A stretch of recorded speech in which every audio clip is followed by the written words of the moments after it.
true কলাৰ আপুনি হয়তো ব্যৱহাৰ কৰে আপুনি বিচাৰিলে আপোনাৰ নামটো ট্ৰু কলাৰৰ পৰা নাইকিয়া কৰি দিব পাৰে এতিয়া আপুনি কাৰোবাক কল কৰে সেই মুহূৰ্তত আপোনাৰ নামটো কোনোবাই যাব পাৰে আপুনি যিটো নামেৰে ৰেজিষ্টাৰ কৰে সেই নামটো তেওঁৰ ওচৰত গৈ দেখুৱাব পাৰে গতিকে যদি আপুনি বিচাৰে আপোনাৰ নামটো ট্ৰু কলাৰ কোনেও দেখা নাপাব বা আপোনাৰ নামটো ডিএক্টিভেট কৰি দিব ইৰিজ কৰি দিব ট্ৰু কলাৰৰ ডাটাৰ পৰা তেনেহলে আপুনি মাত্ৰ 2 মিনিটত সেই কামটো কৰিব পাৰিব এনেকৈ কৰিব ফলো কৰি লওক বাকিখিনি কথা কৈ আছো প্ৰথমে আপুনি আপোনাৰ ট্ৰু কলাৰটো ওপেন কৰি ল'ব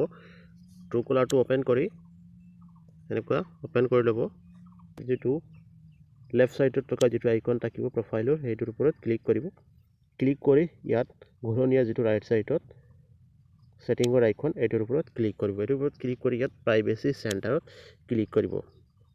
প্ৰাইভেচি সেন্টাৰ ক্লিক কৰি অলপ তলফালে আহিব তলফালে আহি ডিএক্টিভেট মাই একাউন্ট এই অপচনটোত ক্লিক কৰিব এছক caller identification spam protection Truecaller account এছক তাৰ পিছত এনেকুৱা এইখিনি টিক মাৰ্ক কৰি ইয়েস কন্টিনিউত ক্লিক কৰিব thank you for being a part of the Truecaller community তাৰ পিছত কন্টিনিউত ক্লিক কৰি দিব ইয়াৰ পৰা যিকোনো এটা ৰিজন সিলেক্ট কৰিব আই ডোন্ট ইউজ দিস নাম্বাৰ এনিমোৰ অৰ আদাৰ ৰিজন বা যিকোনো এটা ৰিজন আপুনি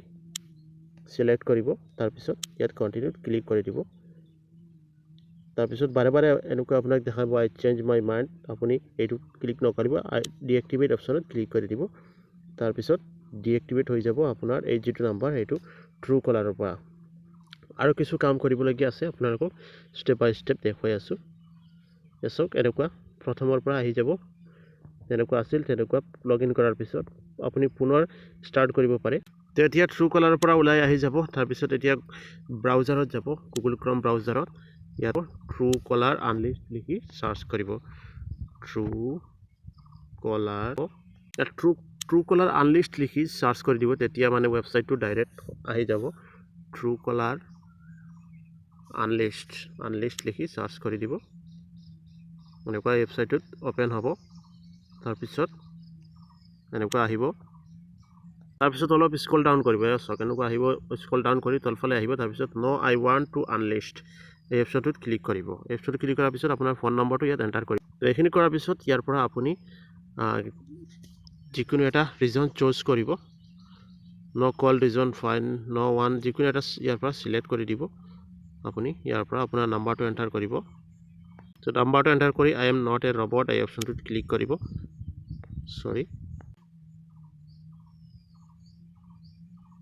তো হৈ গৈছে এনেকুৱা তাৰ পিছত আপোনাৰ মোবাইল নম্বৰ এটা ওটিপি আহিব আৰু ওটিপিটো এন্টাৰ কৰি আপুনি এই ট্ৰু কলাৰ পৰা আপোনাৰ নাম্বাৰটো আনলিষ্ট কৰি দিব তো মোৰ ইন্টাৰনেটৰ অসুবিধাৰ কাৰণে এইটো দেখুৱা নাই আপুনি এনেকুৱা ওটিপিটো এন্টাৰ কৰি ল'ব ধন্যবাদ